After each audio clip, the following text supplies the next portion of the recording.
Saya sudah percayalah bahwa bangsa ini bangsa yang optimis. Tadi Ibu Menteri bilang hasbunallah ni'mal wakil, bahwa pada akhirnya kita akan kembali kepada kekuatan Allah Subhanahu wa taala.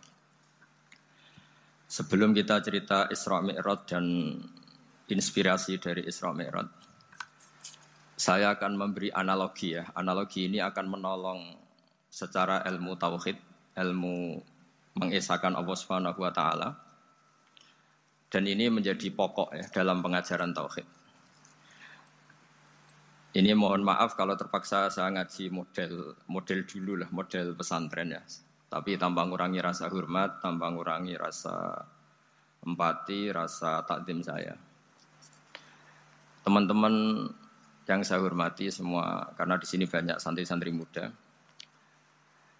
Hubungan kita dengan Allah Subhanahu wa taala yang serba kuasa, yang maha kuasa, yang serba bisa. Tadi dikatakan Bu Menteri bisa apa saja kun fayakun, kalau Allah sudah mentitahkan pasti terjadi. Itu kira-kira seperti ini. Saya ini bawa cincin dari besi mungkin atau dari apa itu? Ya besi lah atau perak.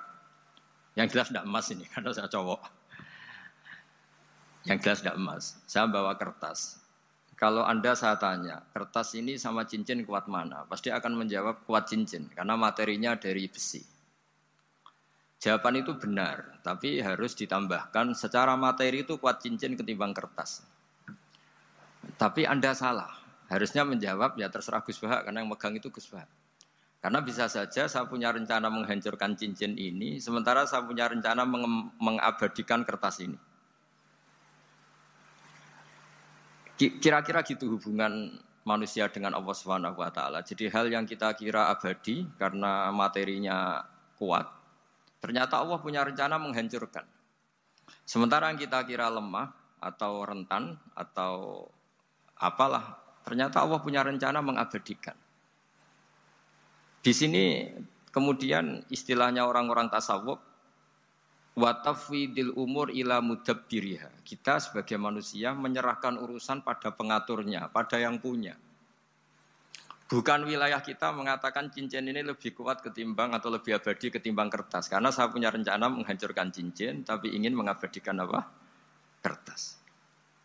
Sehingga tentang pandemi, tentang tragedi sosial, tentang apa saja, kita tidak pernah tahu rencana Allah itu mana yang lebih awet. Jangan-jangan kita takut pandemi, saya berkali-kali ngaji, mati kita kecelakaan. Jangan-jangan takut kecelakaan, mati kita karena ngelindur, tiru kebablasan, nggak bangun.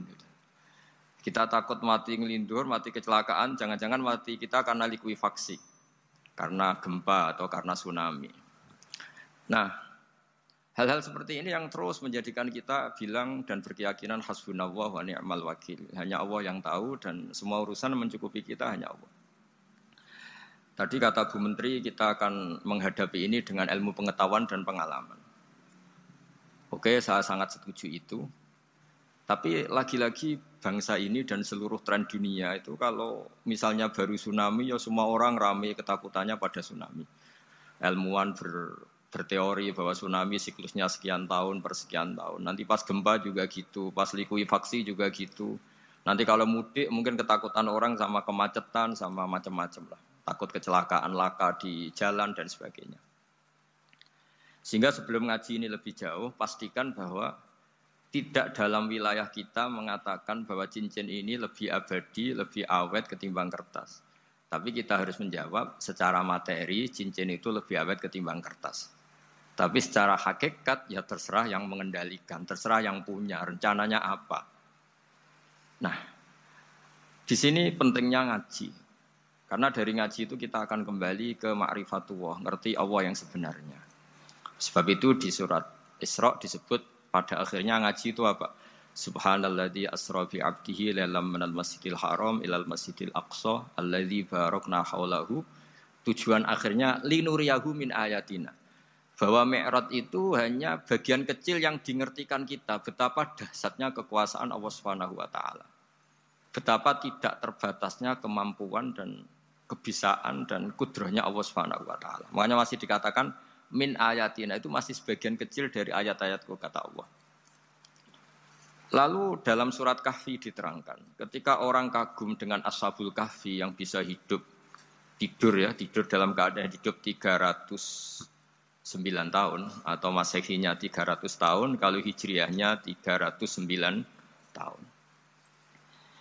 Itu mungkin kalau kita ilmuwan, ahli baksil ya, atau ahli apalah, itu mungkin lebih kagum tentang nyamuk. Saya berkali-kali bilang, andaikan kita sepakar-pakarnya, terus disuruh bikin nyamuk itu, nggak usah bikin nyata hidup, bikin patungnya saja. Nyamuk itu sekecil itu, kemudian punya jantung, jantungnya punya urat, uratnya punya kuman, kumannya juga punya urat. Bayangkan saja sudah tidak bisa. Sehingga ketika orang tak kagum sama Ashabul Kahfi, kata Allah, am hasibta anna ashabal kahfi warraqimi kanu min ayatina ajaba. Apa kamu kagum tentang Ashabul Kahfi dan batu-batu yang dipahat di situ? Bukankah dalam kekuasaan kami ada yang selalu menakjubkan? Artinya, andaikan kita ilmuwan tentang embriologi, tentang hewan, tentang kuman, mungkin cerita tentang nyamuk itu lebih dahsyat ketimbang tidurnya Ashabul Kahfi yang 309 tahun. Karena kemampuan Allah menciptakan nyamuk yang kecil, sangat kecil, super kecil. Kemudian kecil itu ya punya jantung tentu lebih kecil lagi. Belum uratnya jantung itu. Belum nyamuk juga di dalamnya menyimpan calon-calon keturunannya. Kayak apa kecilnya lagi.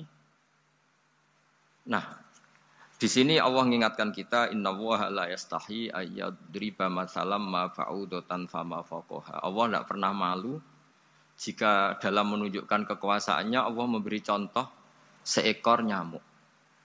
Karena nyamuk ini andaikan kita, tadi saya ulang lagi, andaikan kita ilmuwan yang nekuni itu, strukturnya bisa melihat, bisa nyari pasangan hidupnya, dan bisa hamil, bisa melahirkan, atau bisa menelur, dan sebagainya, dan sebagainya. Maka kita akan kagum sekagum-kagumnya betapa kita di depan kekuasaan Allah Subhanahu wa taala tidak siapa-siapa,